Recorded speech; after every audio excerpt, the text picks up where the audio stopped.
Unlock the secrets of Gmail account creation without the hassle of providing your phone number.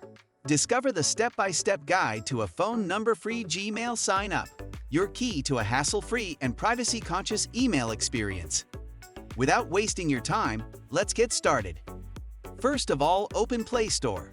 Yeah, you heard right. Play Store. Now click on Profile icon at the top right corner. Here you are seeing Email. Tap on drop-down menu. Scroll down. And click on Add another account.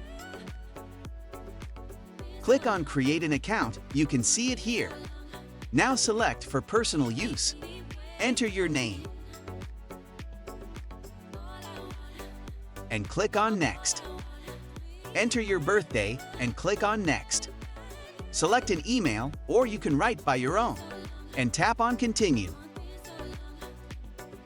Enter your password. Make sure to create a strong password.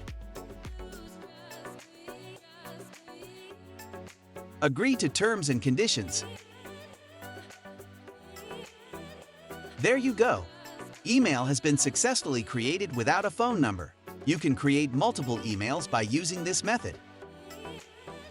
After creating an account on Android, let's log in to PC. First of all, sign in to your Gmail account. Now enter the email we have already created.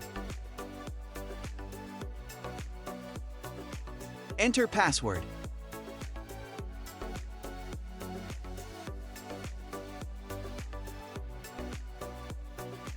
Now we are signed in to Gmail account. For more clarification, click on Profile icon at the top right corner. Click on Manage your Google account. Click on Personal Info. Scroll down. Here you can say, there is no phone number added.